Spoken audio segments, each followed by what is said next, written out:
Testing, testing.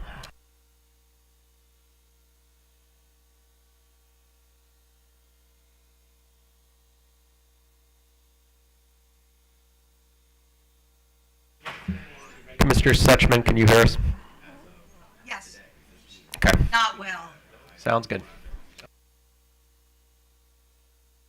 Yeah. Did you say not well? Now I hear you better. Okay.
Okay, welcome to the Public Service Commission's administrative meeting for October 30, 2024. First item is our minutes from meeting of October 23, 2024.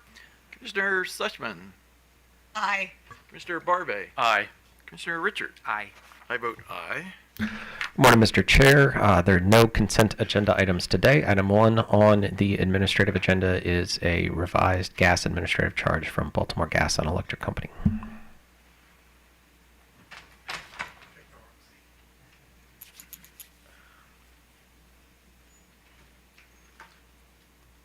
Good morning, Chair Hoover, Commissioners, Mark Riley on behalf of staff. Rider 12 of the Baltimore Gas and Electric Company tariff provides a detailed description of and calculation requirements for the gas administrative charge. The GAC recovers commodity-related costs by either adding a calculated amount or applying a calculated percentage to the following. 1. Credit and collections. 2.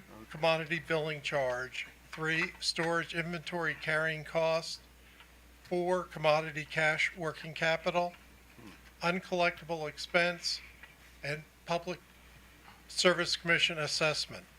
In this filing, BGE seeks Commission's approval to update the GAC charges following the issuance of the Commission's order in case 9692 BGE's multi-year rate plan. The GAC is required to reflect the approved test year amounts for the various cost and revenue elements necessary to calculate the GAC components. Staff has reviewed the calculation for the GAC and believes it is accurate and consistent with the requirements under the settlement in case number 8950, which requires BGE to file annual GAC updates and also to update after any changes in gas distribution base rates. Using the Rider 2 commodity price of $0.4066 per therm for October 1, 2024, the updated GAC rates, an average residential heating customer using 55 therms per month will be charged approximately 96 cents per month compared to $1.31 per month in the current period. Customers do not see the GAC as a separate line item on their bills because the GAC charge is included as part of the gas commodity charge. Staff recommends the Commission accept the new GAC for filing effective November 1, 2024. So, any questions for staff? Good morning, Commissioners. Beverly Sikora on behalf of BGE. No additional comments. We thank staff for its analysis, but we're here for any questions you might have. Any questions for them? Okay, I move we accept the new gas administrative charge for filing with an effective date of November 1, 2024. Commissioner Sussman. Aye. Commissioner Barbe. Aye. Commissioner Richard. Aye. I vote aye. Items 2 and 3 are updated net energy metering riders from Delmarva Power and Light Company and Potomac Electric Power Company.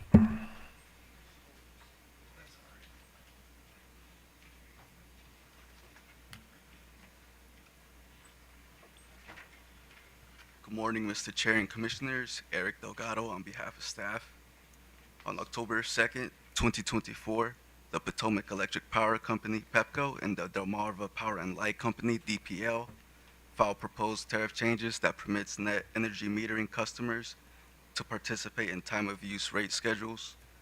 PEPCO and DPL seek compliance with the Code of Maryland Regulations, COMAR Sections 2050-01 and 2050-10, which were amended by the Commission as part of Rulemaking 83.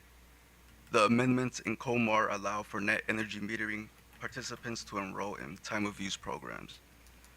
The proposed changes remove the tariff language that exclude the net energy metering customers from participating in time-of-use programs, and the time-of-use tariff pages now list net energy metering as applicable for time-varying rates. Staff concludes that PEPCO and DPL's proposed tariff changes are consistent with the amended sections of COMAR 2050-01 and 2050-10, and consistent with the proposed tariff changes made by the Baltimore Gas and Electric Company, which was approved by letter order on September 25th, 2024. Staff recommends that the Commission accept for filing PEPCO and DPL's proposed tariff changes as reflected in the company's updated filings with an effective date of November 1st, 2024. Thank you, and I'm available for any questions. So, any questions? Seeing none? Good morning, Mr. Chairman and Commissioners. Matthew Seegers appearing on behalf of PEPCO and Delmarva Power. We appreciate staff's analysis. We have no corrections, just one clarification to make. In both of their buck sheets, staff recommends that our tariff sheets be approved with an effective date of November 1st, 2024. But staff also notes in their buck sheets that for certain rate schedules, the tariff changes will not become effective until February the 1st of 2025, and that was, in fact, how we filed our tariff sheets. Those specific tariff provisions for DPL, we are asking for a February 1st, 2025 effective date for RTOUND, the PIV, and the RPIV rate schedules. And for PEPCO, we're asking for February the 1st, 2025 for RPIV. Okay, so how about if we do this? What if we issue a letter order later on today, making those specific changes, just so we get it right as far as the tariff citation, so. That would be fine, Your Honor. We just wanted to make that. No, I understand. clarification. And so, does anybody have any concerns about the substance of the request? So, no, wait a minute. So, Yes, I'm just interested to know the why wait until February? Is there something in particular? Just because this is something that's been discussed for the last couple of years, so I'm just interested to know. Sure. It's just a matter of how the rate schedules were set up in our billing system. We need to make sure that we make the appropriate changes to our billing system for these specific rate schedules in order to enable these customers to take part in NEM. Obviously, we don't want something in our tariff that effective in our tariff that we can't implement yet. So, but we are able to implement them for DPL for the RTOUP.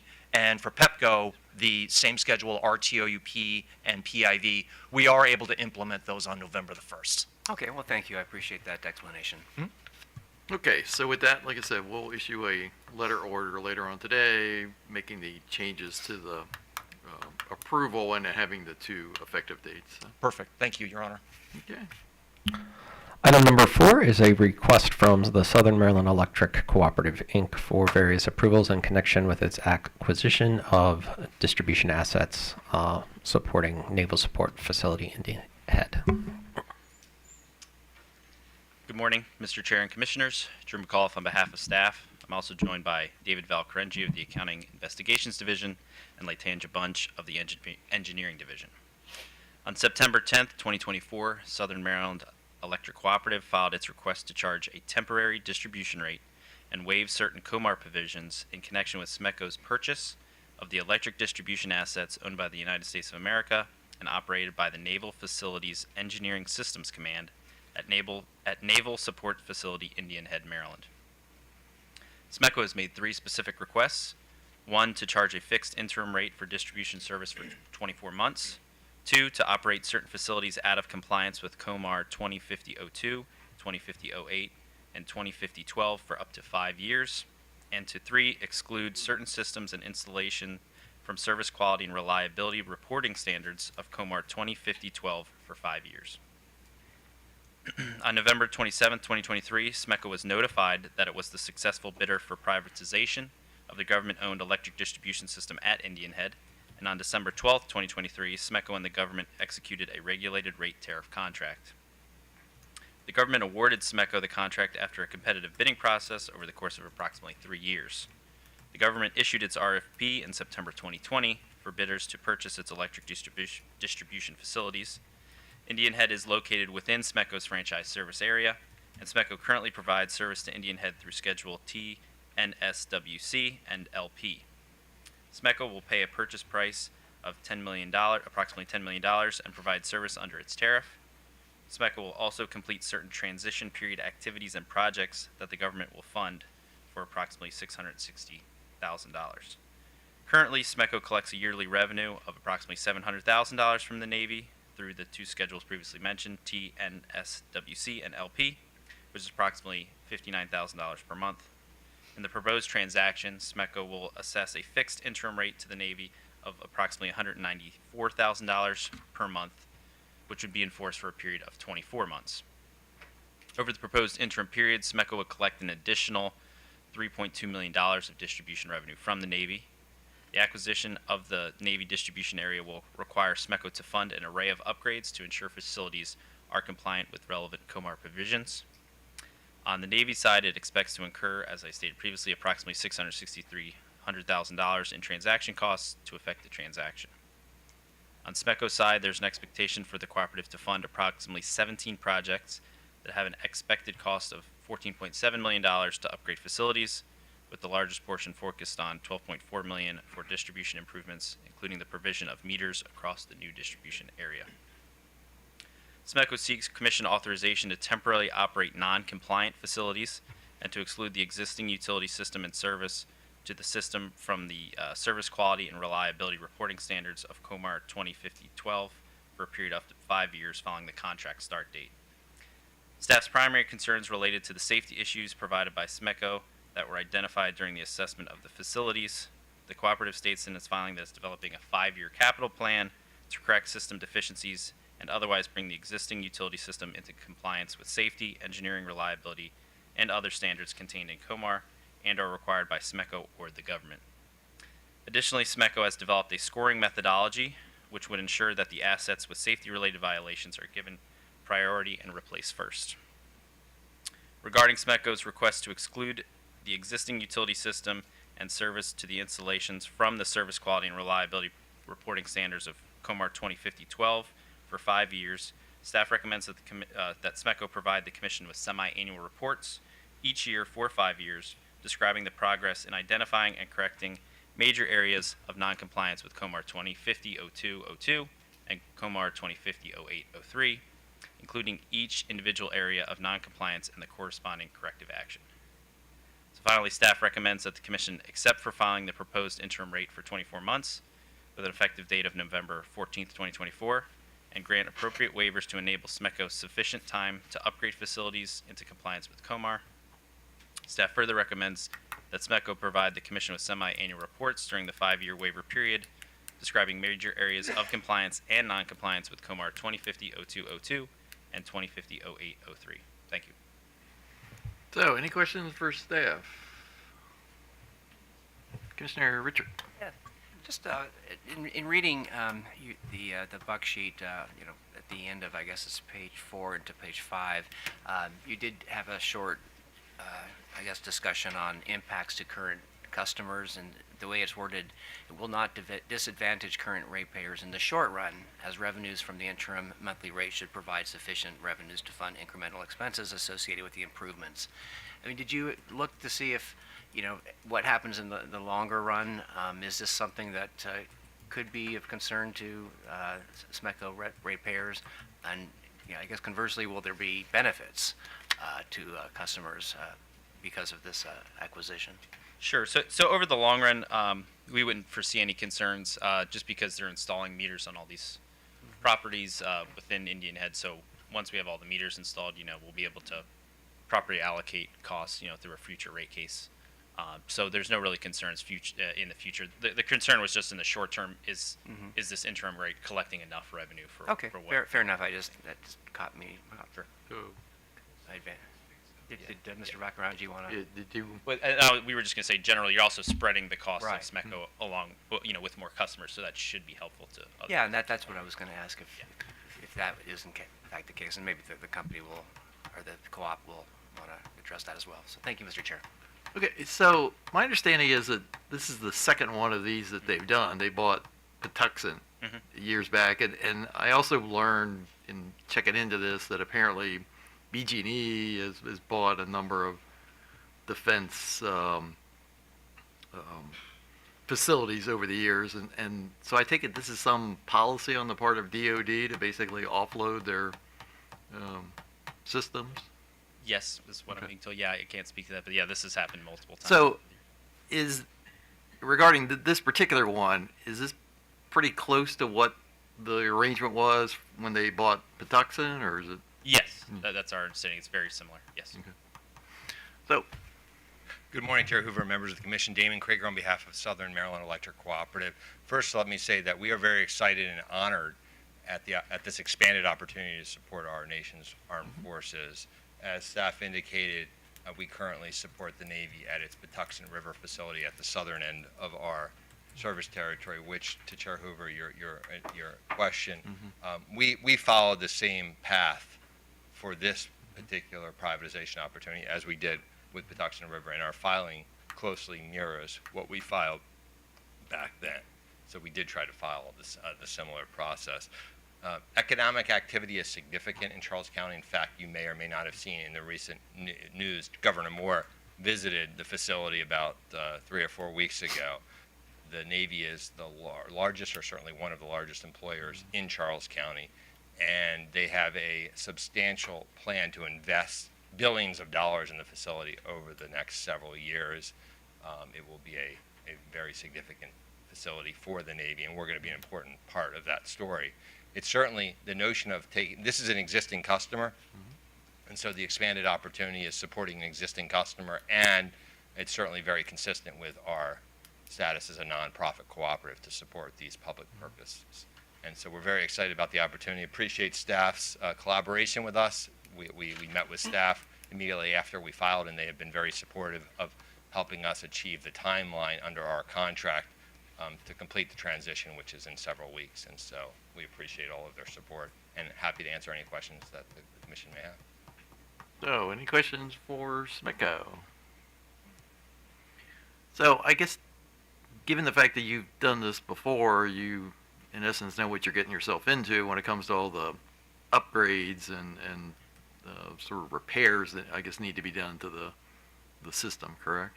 We have a playbook, so to speak, and Okay. every facility is different. And so there's been a lot of work, and the leaders of the team are here today over the summer months to work closely with the installation to map out areas of prioritization as we move forward post-transition. And staff indicated certainly the safety-related concerns will be first on our list to check off. And then over the course of the interim period, we will work to bring the system up to our current internal standards as well as the Commission's regulations. All right, with that, I move we accept for filing the proposed interim rate for 24 months with an effective date of November 14, 2024, that we grant waivers of COMAR 20.50.02.20.50.08 and 20.50.12 for a period of 5 years to enable SMECO sufficient time to upgrade the facilities into compliance with COMAR and direct SMECO to provide the Commission with semi-annual reports during the 5-year waiver period describing the major areas of compliance and non-compliance with COMAR 20.50.02.02 and 20.50.08.03. Commissioner Sussman. Aye. Commissioner Barbe. Aye. Commissioner Richard. Aye. I vote aye. Thank you very much. Mr. Chair, item number 5 is a response to order number 91223 from Washington Gas Light Company.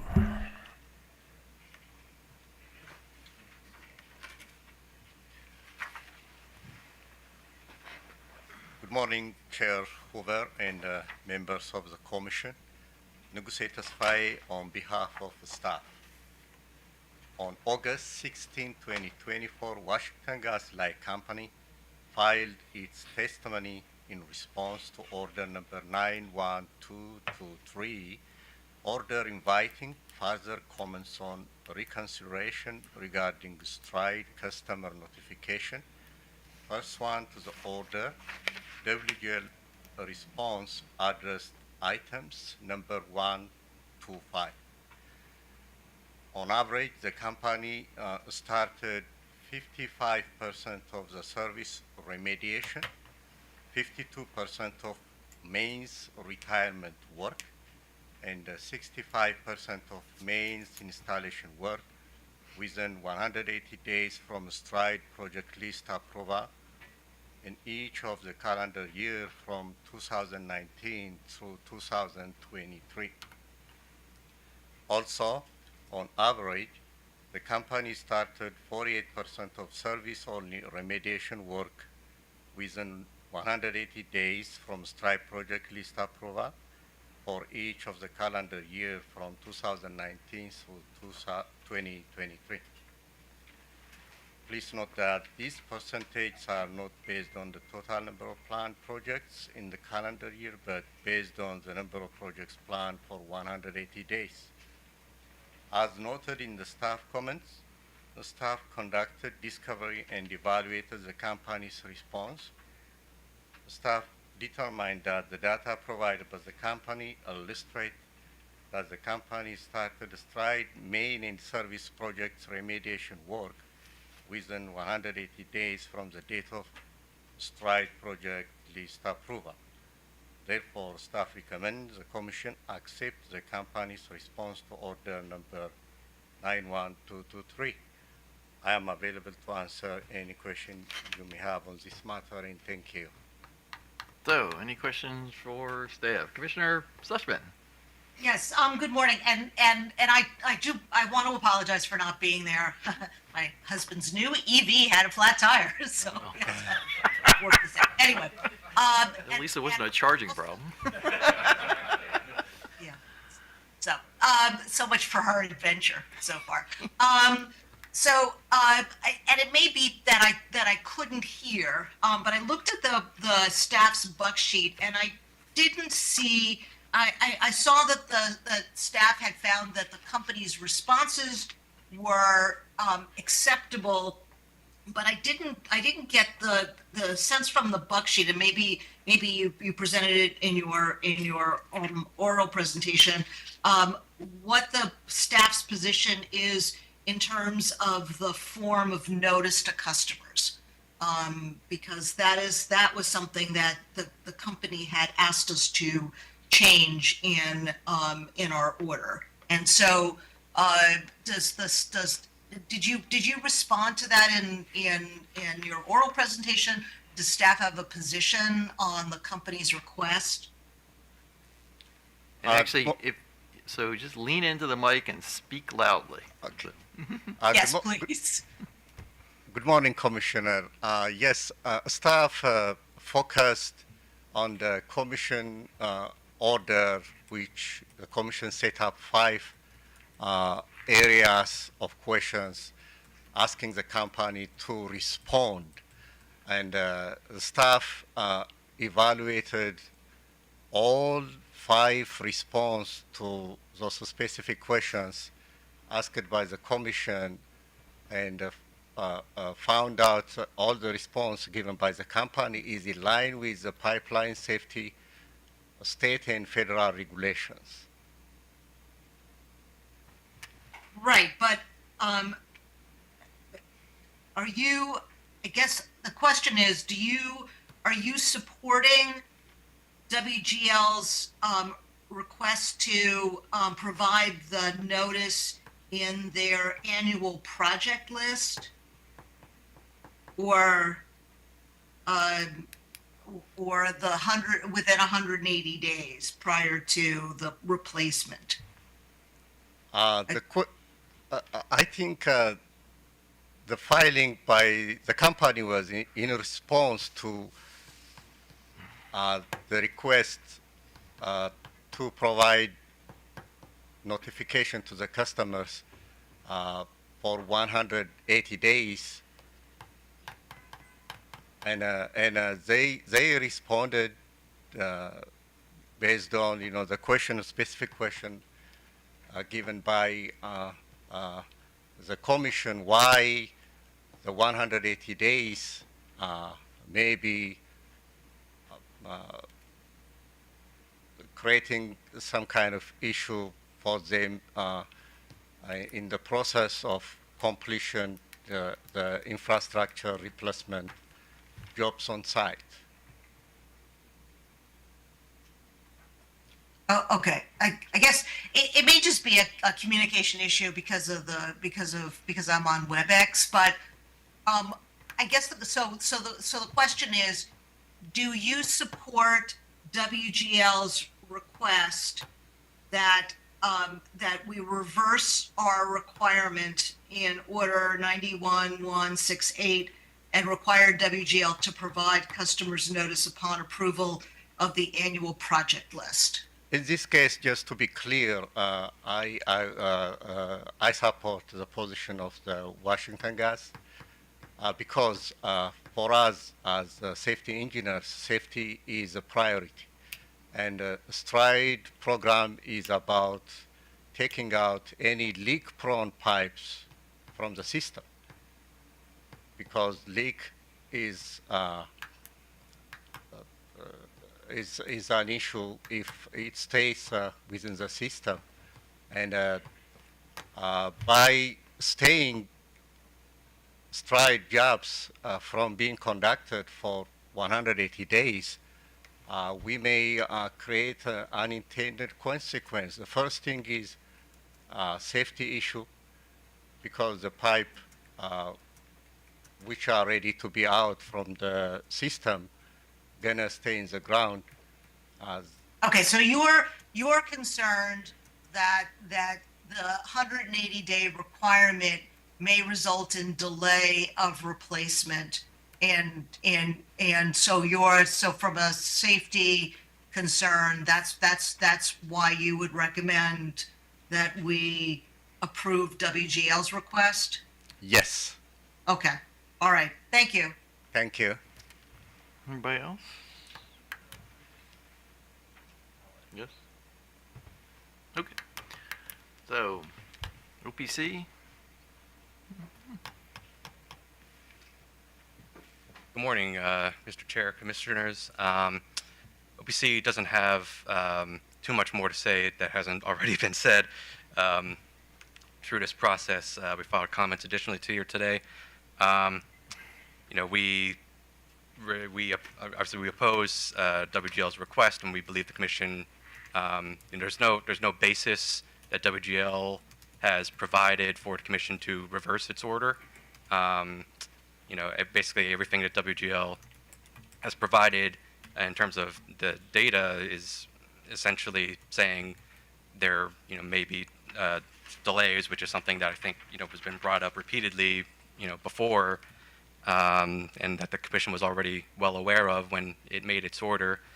The only other thing I wanted to note is, outside of what's already been written, and OPC stands by its prior opposition of the WGL petitions, which I'm not exactly sure if we're litigating those here or not, is that one thing that I think the company and perhaps everybody's forgetting is that there's only a 180-day delay if a customer tells the company that they're electrifying under under our proposed notice that you approved. If no customer sends the notice back, it's only a 30-day delay. And this is only in a case where there's a main and service replacement project going on, right? So the company sends these notices out 180 days in advance. We presume the company is perfectly capable of doing that. And then if no customers send the notice back, they don't have to wait 180 days. They only have to wait 30 days. Customers have 30 days to return the notice to the company and tell them that they're electrifying. And then you would have, if they do return the notice, then there would be a 180-day wait to let them finish electrifying, and then the company could go in and do the work. But the company would, have that knowledge and be able to plan, its projects accordingly. And again, if no customers return the notice in that project area, the company can go right ahead in 30 days. So it's not purely a 180-day delay. It's a little more nuanced than that. I think it's something that's everybody's forgetting. But other than that, I don't have any particular other comments aside from what we've already filed, which I won't, go over again. So I'm open for any questions. So, any questions for OPC? Mr. Sushman? Actually, I think you're muted. You're on mute, so you have to. I am. I'm talking to There myself. we go. Just to be clear, there's nothing that WGL has argued in its petition that has not already been presented. So there's no new arguments about delay. Not in our opinion. Okay. I'm sort of inclined to agree, Mr. Chair, that I'm not seeing any new arguments that would compel me to agree with the WGL position. But I'm open if WGL can make a compelling case. I'm assuming they're going next. Yeah, they'll be coming up after this, but Okay. so. Yeah, and just to follow on, and just so I understand the OPC position,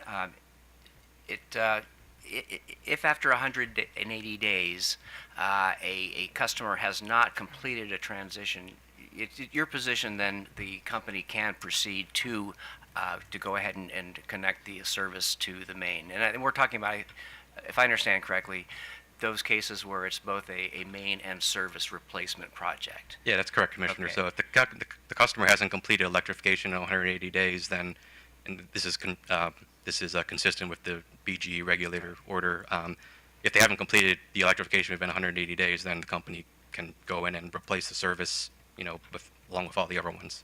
Yeah. Okay. And do you have any response? I mean, I guess it sounds, if I'm understanding staff position, even in those, if I'm interpreting the information correctly, there are, according to the WGL data, 20% of the time, they do complete the main ahead of time and faster than 180 days. So in those cases, there would be a delay, I guess, in finishing that project. Do you have any response to staff as far as the urgency of getting these projects done? Well, a couple things, Commissioner. One, if there's a literal leaking pipe that requires urgent safety considerations, then all this is out the window. The company can, under its tariff, go in and replace that pipe. What we're talking about is quote unquote leak-prone pipe, pipes made of older materials that may eventually leak but are not currently leaking. So we want to replace them is sort of the point of this TRI program. And what we want to reiterate on that is this is, even if, again, and the only 180 delay is only if a customer actually, says they're electrifying and we give them the opportunity to do that. The other thing is this is only a temporary delay. Like at the very start, basically, the company, as the idea being as we roll forward, the company can provide these notices on a rolling, basis. And so it's not, we're delaying the projects and then we're continuously delaying them until ad infinitum. We're basically saying, okay, right now, if customers send a notice back, there might be some delay in this initial phase. But once the notice process gets going, the company can basically plan out like, okay, we know nobody returned our notices here, so we can do this project and this project. And so the overall delay should be, manageable or fairly minimal, we believe. Okay, yeah, I think that's a reasonable expectation. So, thank you, Mr. Chair. So under your proposal, on day 31, if the company hasn't gotten any notification from any customers, they can just go right ahead and not be concerned. Yeah, that's sort of the terms of the notice, yeah. So how does it work, though, in when they're doing these projects in a neighborhood and, maybe, two people in the street say yes, but everybody else doesn't say anything? So with the main and service project, or under that proposal, you would sort of you'd have to delay that project, or you'd have to delay starting that project until sort of 180 days have passed and they've either, electrified and disconnected, or they haven't, and you can just go in and start that project. Again, there's a slightly different scenario with the services only. Companies, there's been a lot of talk about the company can't skip services. We understand that from the main and service perspective, which is why we have this whole 180-day thing going on. With the services, I don't think it makes much sense because you're not carving up the entirety of the entire street to take out the main. You're replacing individual services. Maybe you're in the same neighborhood, but you're only carving out the section of the road that's that one person's service. So. I think the concern on that part doesn't really make sense. And you're comfortable that the 180-day delay allows the customer to do what they need to do, so that? No, not at all. But it's better. It's sort of a compromise position, really. So I guess what I'm wondering is, what if the customer's in the middle of doing their thing and it's not quite done, and I mean, do we put WGL in sort of this difficult position trying to negotiate these things, or? I mean, well, to a certain extent, this could happen anyway if the customer is just sort of obstinate and doesn't want anybody coming into their property to do any work at all.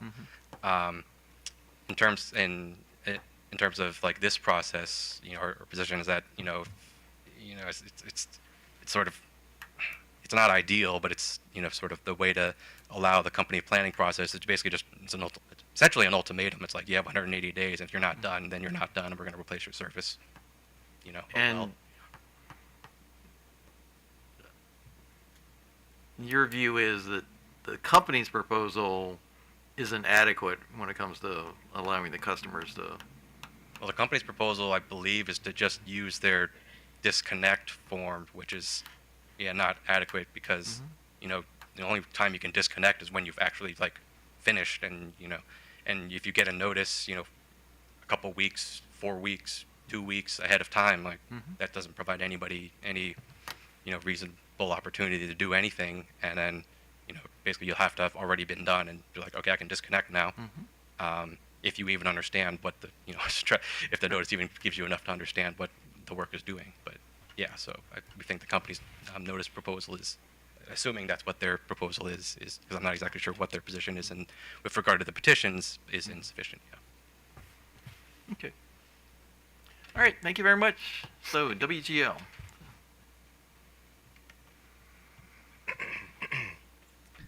Good morning, Mr. Chair and Commissioners. Spencer Nichols on behalf of Washington Gas. So we've provided the Commission, at the Commission's requests, in the order that staff just mentioned, with extensive briefing and actual testimony and evidence and data on this issue. The Commission invited OPC to provide reply testimony. They did not do so. So we are just awaiting a decision on the company's multiple motions that were filed in June, explaining the reasons why providing OPC's 180-day notice form only serves to potentially delay STRIDE work and conflicts with the STRIDE statute. And I'm pleased to see that OPC has acknowledged the likelihood of delay should this go forward. In brief, since October 2023, Washington Gas has explained to OPC that it cannot provide customers with notice that their service line is scheduled to be replaced in 2025 until the 2025 project list is finalized in November and approved by the Commission in December. The 2025 project list is still being finished and will be filed with the Commission this Friday, November 1st, as it is every year, and it will be approved or modified by the Commission in December, as it is every year. And when that happens, Washington Gas will send those customers notice that they are on the 2025 list, and those customers will be notified that they can abandon their gas service at any time at no cost for any reason, including electrification. And as long as a customer does this before work begins in their neighborhood, there will be no need to replace that customer's service line through STRIDE. As explained at the last admin meeting on this topic, this is a new additional notice that customers will be receiving under this Commission, and in many cases it will provide customers with at least 180 days to fully electrify before their service line is replaced, even though we have no evidence that this has been a problem for any customer. What we are asking the Commission to recognize is that if a customer fills out OPC's form stating their intent, but as you recognize, Chair Hoover, not their obligation to possibly fully electrify their property, the company cannot just skip over that customer's service line without risking delay and unnecessary costs in performing replacement work that the legislature and the Commission has said should be accelerated because it is reasonably and prudently designed to improve public safety or reliability over the short and long term, and because it reduces greenhouse gas emissions. That's directly from the STRIDE statute. We're also asking the Commission to recognize that OPC's claim that there will be any significant number of customer service lines that will not need to be replaced as long as they are given exactly 180 days notice is not based on any kind of evidence or customer complaints. Our data, which is new data and provided in response to the Commission's invitation to provide new additional evidence and information, is that there has only been one customer in the last 5 years that has chosen to permanently abandon their service line within 2 years of it being replaced through STRIDE, and that customer subsequently paid out of pocket to reconnect their service. So we would ask the Commission to put this issue to bed and approve Washington Gas's version of the customer notice, which staff has supported, and again, will remind customers of their option to fully electrify, and in many cases will give them ample time to do so. And in response to Commissioner Suchman's concern about new evidence, I think we'd have several responses, one of which is I'm not sure Washington Gas would agree that a Commission is powerless to revisit a previous order unless there's new arguments or new evidence made that wasn't previously available. But regardless, the Commission did specifically ask the company to provide evidence in the form of testimony, which the company did, and the Commission did ask the company to provide specific data on information that was not previously provided, including what exact percentage of projects are completed within 180 days. That's new as well. And we also, I'll remind the Commission too, it's not just a motion for reconsideration we have pending, it's a motion for clarification as to what the Commission is actually directing us to do with respect to the standard for going forward in STRIDE. Is the Commission saying that it is no longer concerned with additional costs that may result from delays as a result of this notice provision. And we're happy to answer any other questions. Okay, any questions for WGL? Sure. One of the points made is that this is something that BGE already does. It provides a 180-day notice. Can you explain again? Is there a difference between where you're looking at this notice and BGE, or again, why is this something that WGL can't also comply with? Well, I think first we would say that comparing the BGE notice issue that came from the BGE exterior meter case is comparing apples to oranges. This case has to do with Stride. That case did not. And the area we're operating in is a suburban area as compared to a urban area. And finally, we're not in the business of selling electricity and cannot provide our customers with the option or the information they need to decide whether choosing to electrify is the best option for them. Okay. And in looking at some of your responses, and as OPC pointed out, I mean, there was an awareness that there would be potential, short delays, brief delays, but they were in the public interest, which is what our order stated, because it would help align with state policies that are evolving even now, not over the last 5 years, but even, the last couple of years, and they're advancing. And so there was that, renewed interest, or that interest in making sure that we were aligned to give customers that opportunity to take advantage of this at this moment, these projects to electrify, and then also to avoid, costly stranded assets. So, again, as we look at this, what new information wouldn't you provide? Because it seems that there's only a small number, at least 21% of the cases where there would be a potential delay in aligning the main replacement and the service replacement. Why does that, undo, I guess, the public interests of aligning state policies and avoiding stranded costs? Well, first, I'm not sure where the 21% figure comes from. I thought it came from you. Based on the information we provided to staff and staff reported, it's over 50% of the projects that are anticipated to be completed within a calendar year that are completed within, or at least started within 180 days of the calendar year. So it would be at least 50% of projects that could potentially be delayed if customers or any customer fills out a form affecting their particular area.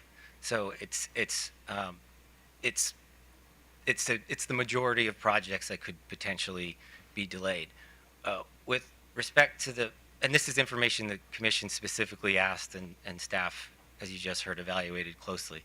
With respect to the public interest angle, I would just encourage the commission, as I'm sure you're able, General Counsel will suggest, to focus your order and your evaluation not just on what state policy might be or can be weaved together through looking at various things, but what the state law actually is. And the state Empower statute that's currently on the books has a very clear legislative intent to accelerate this type of work because it's in the public, because it promotes public safety, reliability, and reduces greenhouse gas emissions.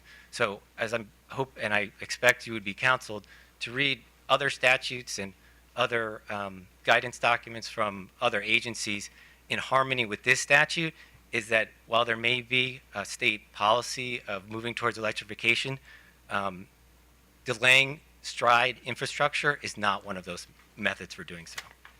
Okay. And I guess the other issue that was brought up is about, again, safety.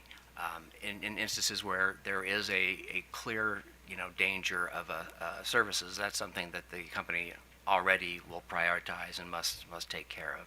But in these projects, these Stride projects, it appears that that the company doesn't necessarily prioritize safety, of those risks, I guess is the term used, when they look at all the, the ordering and the scheduling of the replacements of the services.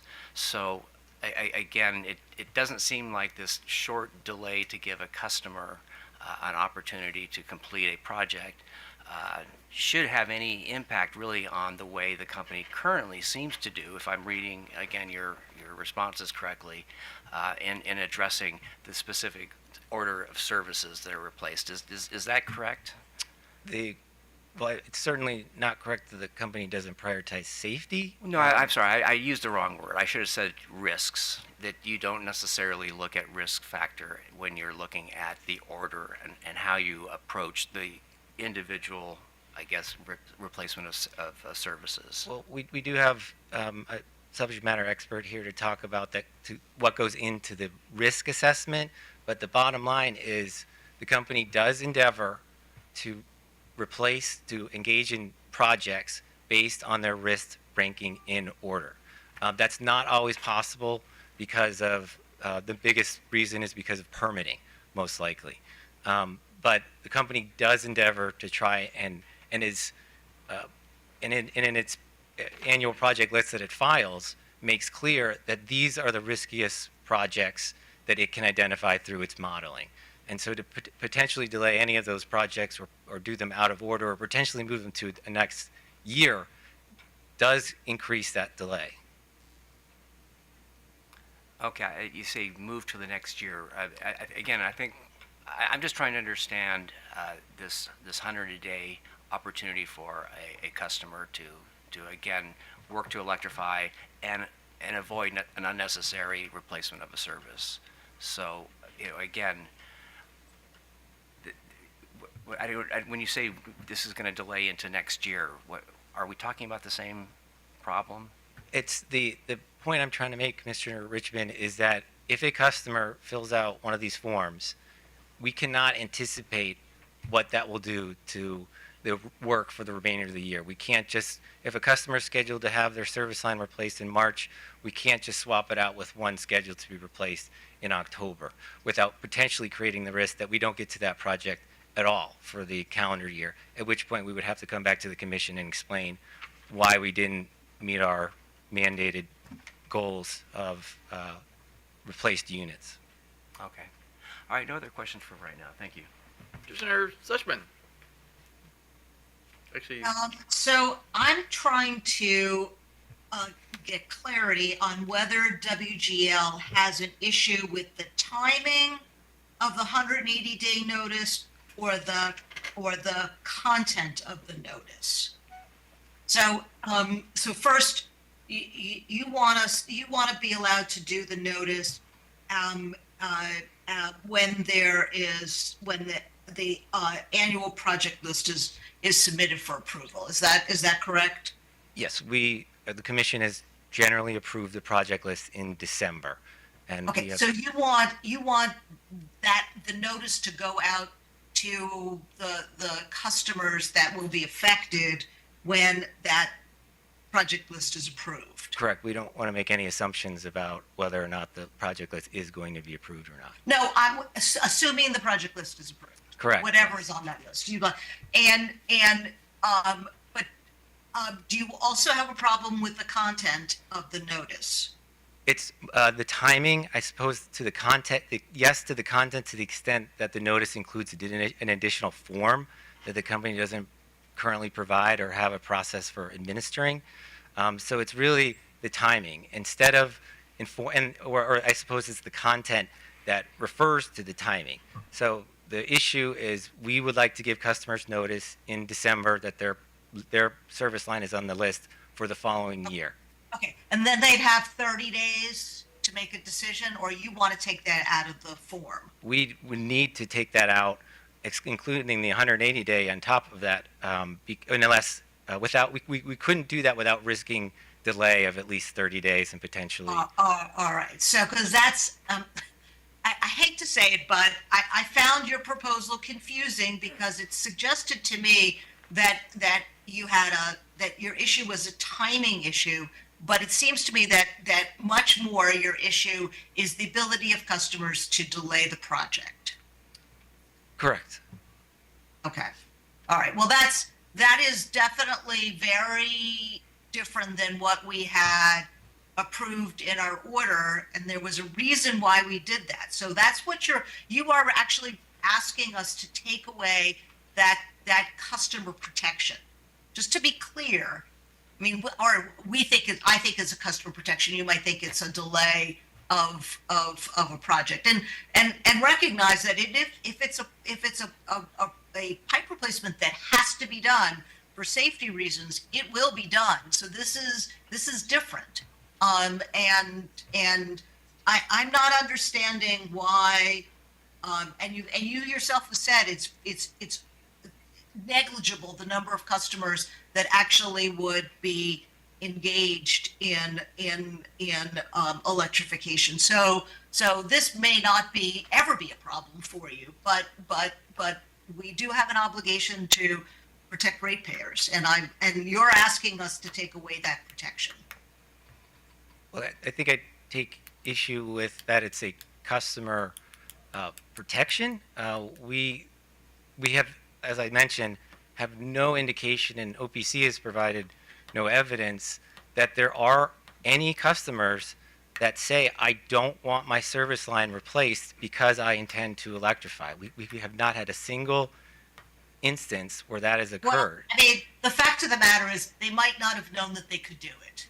You know, a company comes in and says, we're doing it, and it may be that they just didn't know that they had the option of deciding whether or not they wanted to electrify. They may not have thought that they had any choice but to allow you to come in, replace the line. Well, So- I think in the notice that we're proposing, Commissioner Suchman, it is very clear, and I could read it, but it explicitly reminds customers in December of their option to electrify, and says all you have to do is avail yourself of the company's existing abandonment process, and your service line will not need to be replaced. It specifically informs customers that if they want to electrify, and they do so in a timely manner, which in many cases will be at least 180 days, they will not have their service line replaced. Well, I think we've already gone through this, and we've already made a decision that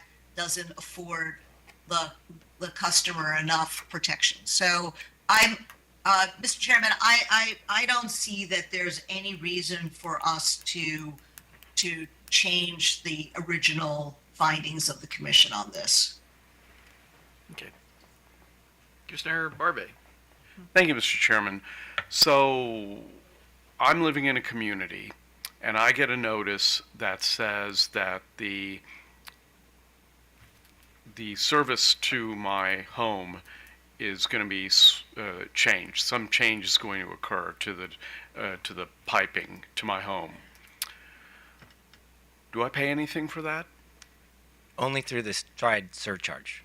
No, there's no out-of-pocket additional expense to replace a customer service line through STRIDE. I'm sorry, I said Empower, but I meant STRIDE. Right. Okay. So I get this notice in December, and in March, my service is changed, and 6 months later, I decide to electrify. Has that change that you've made in any way stopped me from electrifying? No.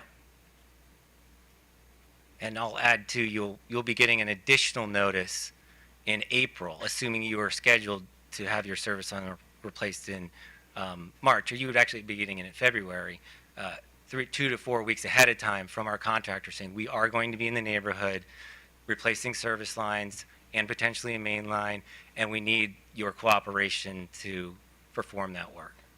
All right, let's say I get that notice and I say to myself, you know, I was planning to electrify anyway. Maybe I should tell them that they don't need to make that replacement in the case of my property. Do I get any financial benefit from having made the decision to notify you that you don't have to do the work in front of my home? No, the No, there's no direct payment that the company would provide to the customer, other than once that customer terminates their gas service, they no longer have to pay the STRIDE surcharge. Right. So basically what you're saying is that as a homeowner, I'm not going to get a benefit or a demerit from my decision, and my decision of whether or not to electrify is, at least from a financial standpoint, completely unaffected by what WGL decides to do with respect to my service. If the customer informs us that they do not want their service line replaced, Yeah. we will not replace their service line. They just won't, depending on the safety concern, we will not have to replace that service line. Okay, thank you. If I can, I may clarify. Here we heard about customer protection, and from the engineering point of view, safety is a priority. Safety is customer protection, and also I would like to note that the company does normal operation. STRIDE is extra program which by law given to the utility companies to accelerate the replacement of existing non-safe pipelines from the ground out. So from our point, if the customer can be given the notice outside of for the activities which the company does outside of STRIDE, then that would be fine. But to delay 180 days, like 6 months, I think it's gonna create a lot of unintended consequence, delaying the projects. The company mentioned the carryovers. That definitely I will anticipate if the projects are delayed. And also we are not sure about the cost. The costs are keep on increasing. And I believe that when one is electrification, which the other one is also to save cost. But from our experience, I believe that there will be also a price increase we have to keep in mind. So STRIDE is acceleration. So by giving the customers 180 days, and based on the data provided by the company, we saw that they have been doing some STRIDE work within 180 days. So by delaying those works, we are actually doing the opposite. We are decelerating the STRIDE jobs. So that's where I see very distinction. So I think, in my opinion, the 180 days option to electrify, the company already have in place. Customers can ask electrification, and they can do be disconnected from gas line at any time, at any point, following the procedures the company has. And what we see a problem is we are dealing with within the STRIDE. And I was not involved with the BGE regulator case, but I had a chance to read the commission order yesterday. That was not within STRIDE. That was an order outside of STRIDE. So I would like to make this distinction, and this is my clarification on the thing. Okay, thank you. Yeah, go ahead. Just a couple points of clarification. First off, the BG regulator case, while it became a separate case, it originated from BGE's Stride work, its Project Pipes work. So, that's why because they were doing Stride work and replacing people's regulators, and then it became a whole separate thing. So it's actually pretty much directly related. Second, and I wanted to address Commissioner Barvey's questions. It's not so much about the individual customers, the costs to them. There are no costs to them. It's really about the socialization of those costs. If if there's been testimony that WGL on, the service only program, 24,000, but spread across ratepayers is the concern. Thank you. Okay, so hypothetically, you send this notice out in December 2024 about work you're going to do in 2025. So explain to me how precise is where this notice goes to. I mean, is this like a broad notice to anybody that could be potentially under 2025, or is it very specific as to neighborhoods, streets, things like that? It's specific to each customer's account. Okay.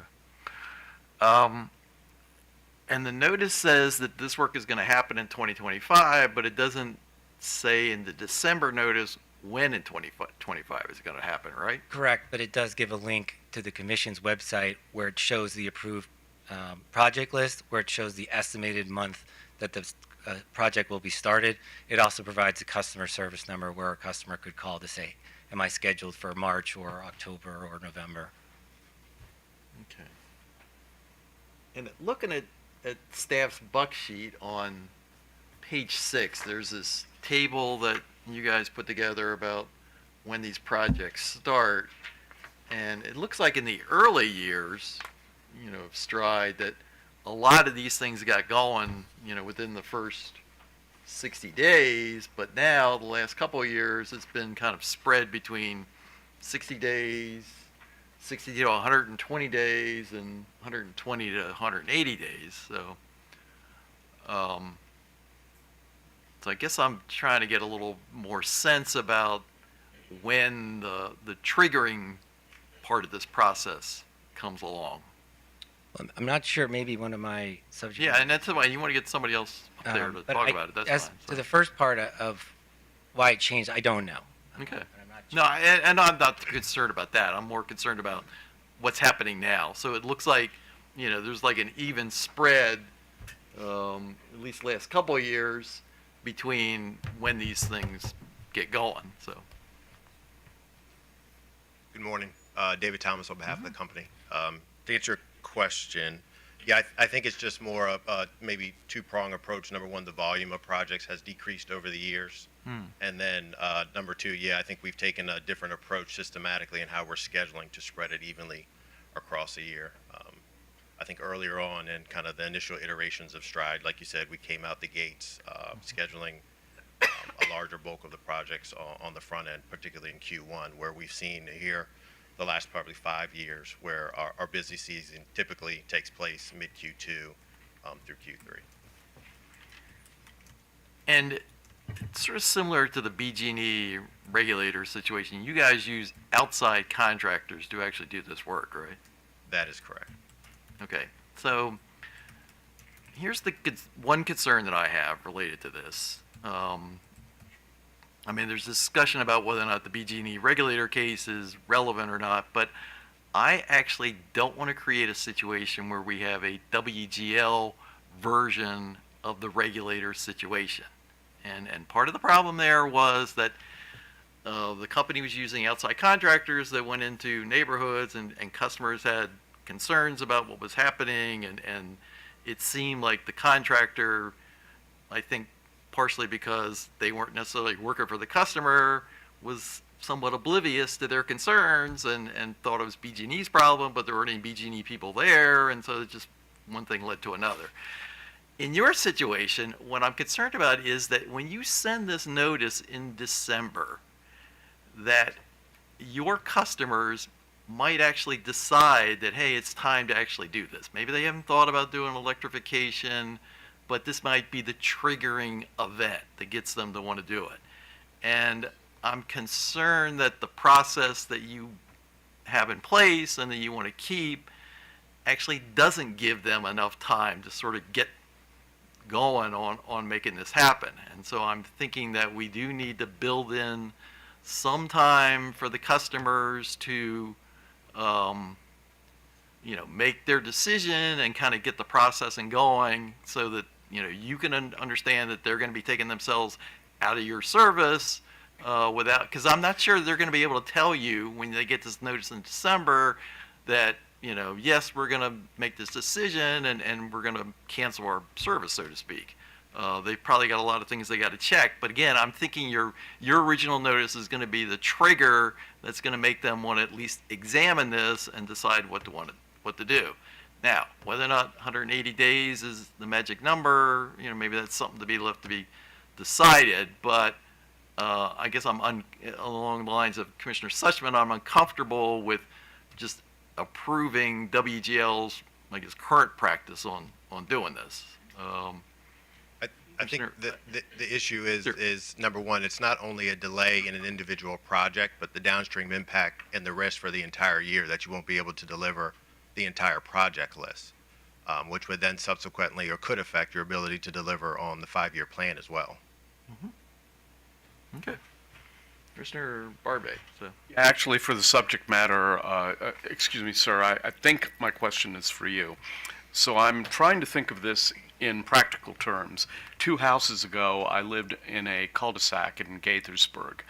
And so let's say, for the sake of argument, that you were redoing the service into that cul-de-sac, which had 7 people there. I want to understand, I presume that the way these projects work is there's probably a loop of a pipe that goes around the cul-de-sac with little spokes that go out to each home. Is that sort of the way it goes? More or less, yes. Okay.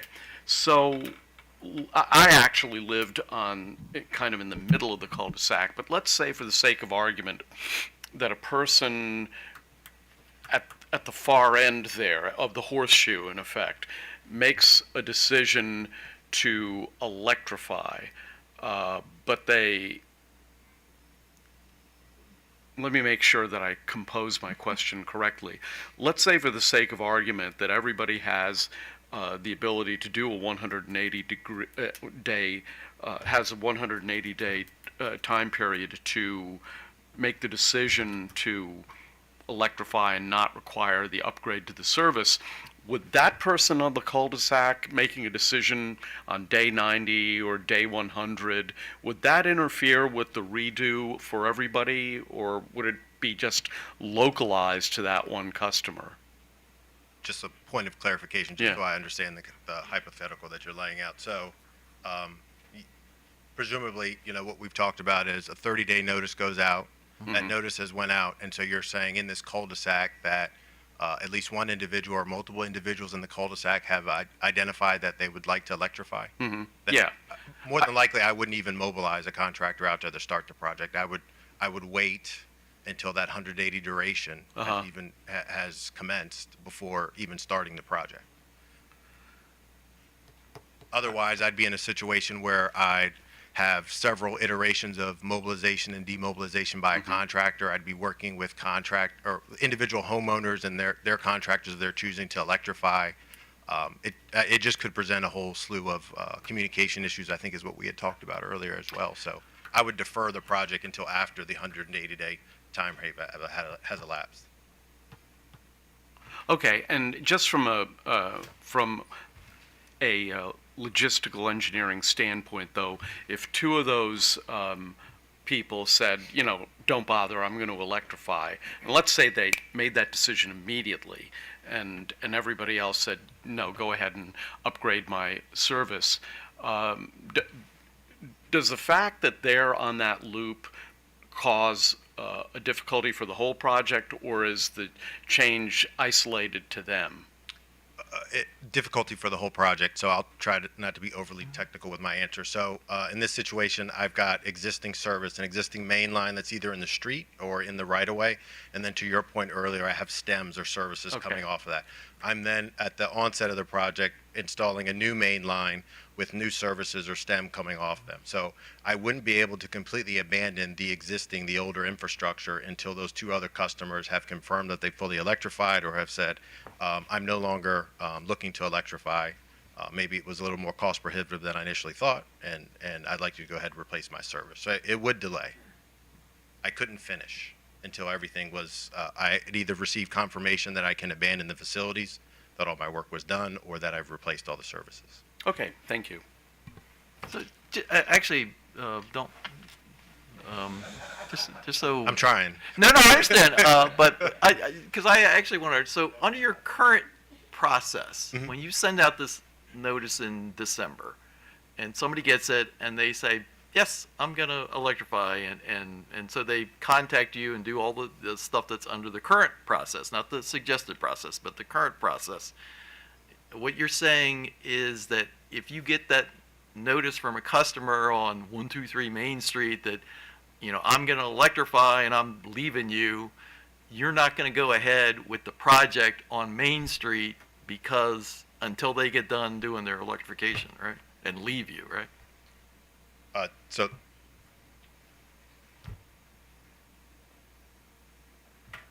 just so I understand the question, so you're saying the notice goes out in December. Right. You communicate, yes, I'm interested in electrification. Right. Yep. And so at that point in time, so you're saying based on the current process today, or Right. Yeah, the current process today. What's it So the process that you want? I guess. So last year was the first year we sent the notices out. So again, this is all hypothetically speaking, but we do have an existing process in place. It's abandonment disconnect process. So presumably customer reaches back out to us proactively, said they're no longer interested. They will fill out that form, which there's documentation in there that the customer has to provide.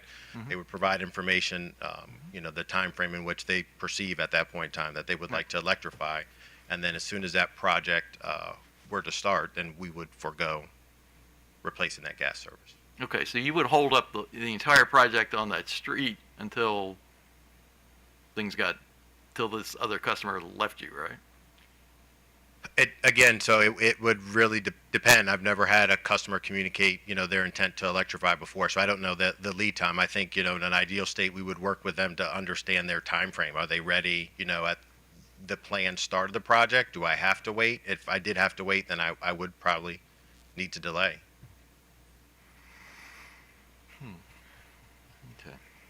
Okay. I think just to be Sure. clear, Mr. Chair, what we've represented and what's in our notice is if the customer goes through the existing abandonment process and fills out the form saying, yes, I am willing to have my gas service cut off, it will not delay the project for the entire neighborhood if that one customer service line has been already noted as abandoned or in the process of being abandoned. But all we're asking is customers go through that existing process, letting us know they were truly willing to abandon gas service. And I'll also note, as in our previous representations, 99.9% of these requests to abandon are from property owners who want to develop the property, whether it's the homeowner or a home building company. And in the data that I've shared with you today and with staff before, we don't have any single example where a customer in the last 5 years has abandoned their service line shortly after it being replaced, meaning within 2 years. Right, I think Bonnie has her. Oh, okay. Commissioner Fleshman. Yeah. Okay. So I'm still trying to understand what the difference is. So at this point now, a customer receives notice, and because all customers receive notice, and then within the notice, they're told that they can go through this abandonment process. Is that correct? That's correct. In the notice we're proposing in December, customers would be informed of the abandonment process and how to go through it. Okay. And then when they start the abandonment process, I was confused. Does that delay the project or it doesn't delay? It would not, as long as they actually complete the form indicating that they really are willing to terminate their gas service. That would not delay the project for the remainder of the neighborhood. Okay, As but long as then you've got that. I thought your subject matter expert said that it would delay, using Commissioner Barvey's example.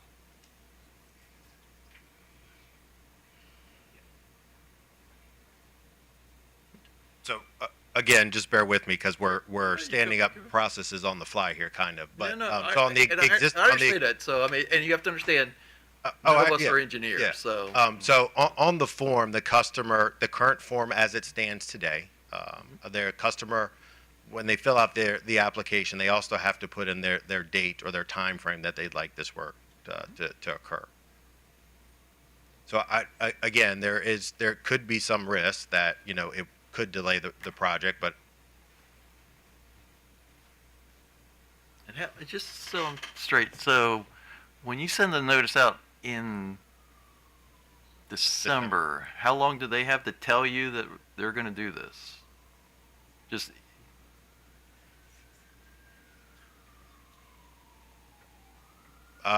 I would say as long as we receive the notice back before the work were to commence. So as long as it's in line and we receive it before our project is scheduled to start. But that could be 5 days. I'm still, this seems kind of squishy in terms of it doesn't seem clear. I mean, that is one of the advantages of having a form that is clear, that lays out the steps that a customer has to go through, and also lays out what protections they have. I'm getting sort of different outcomes from Mr. Nichols and from the subject matter expert about what will happen, in part because it hasn't happened before. It just seems to me that it's just in everybody's interest that we have a process that's actually clear and understandable to the customer. I'm not sure that receiving a notice that they can fill out an abandonment form without sort of really laying out what that entails is all that clear to the customer. all right. So let me make this suggestion. We're going to take this under advisement, but let me offer to the company. You've sort of heard all the concerns we have about the current process, and we're not necessarily adopting what OPC has suggested to us, but I guess the suggestion I'm making to you is if there's some change in your current process that accommodates some of the concerns you've sort of heard from all of us, that doesn't do harm to your schedule to get work done, maybe you can pitch that to us. So. Well, and Can I just Mr. add Chairman, one other thing I too is admitted just that there are different processes between what BG does and what WGL does, even though they came out of different proceedings, is troubling. I mean, and so to the extent that they can look alike, that gives me greater comfort. Yeah, and I just wanted to, again, at this point, it just seems, I think the word Commissioner Sussman used was squishy. It just sounds like I'm hearing a new process being developed from the company right here. So the process you're talking about now is the customer would get a form in December. It would be up to that customer then to go to the link to find out precisely when their street, when their home might be up for having their services reconnected. Then there's a form that I'm hearing about that is specific enough that it will tell me what the time frame is that I would need to tell the company I intend to do the work. But I think what I heard from OPC earlier is the concern, if I fill this form out, you may come out tomorrow and suddenly I'm disconnected, when it may take me some time to actually get my project completed. So again, I'm a little confused now by the company proposal. What we have before us is the 180-day notice. Once we learn that that you're going to be in the neighborhood, and that there's an opportunity within 30 days to say that I'm going to be working on and getting this done within 180 days. So I would, I don't know, maybe the OPC could also come back up just to make sure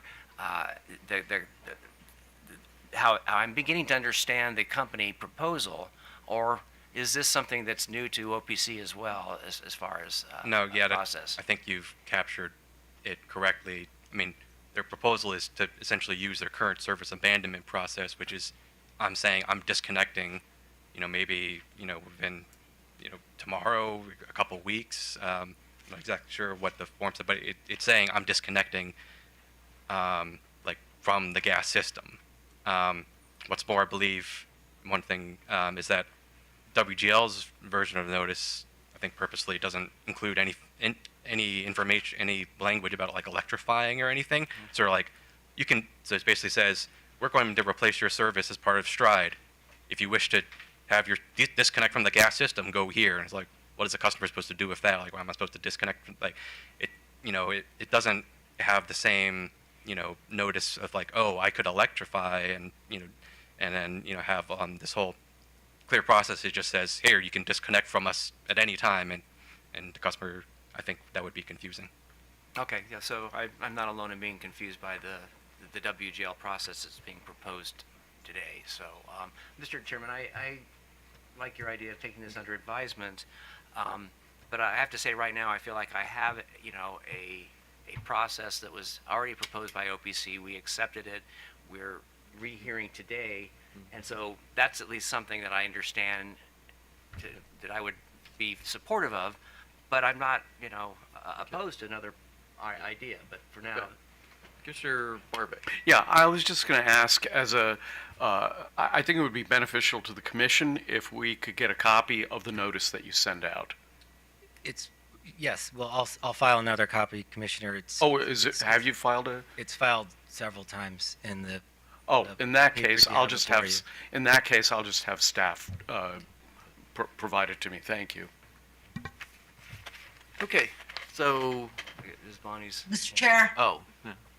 Yeah, I having heard all of the concerns expressed in this proceeding, Mr. Chairman, I wonder if the parties could take one more crack at coming up with a notice that works, rather than have us issue an order. I don't know if that makes sense. Okay, so let me ask in line with that. So if I gave you more time, would you want 2 weeks, a month?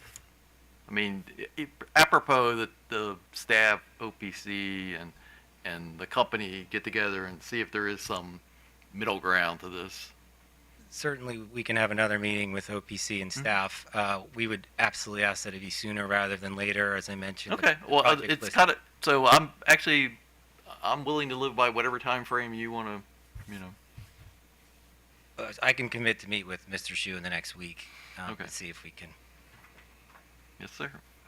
If the commission wants us to do that, we're happy to do that.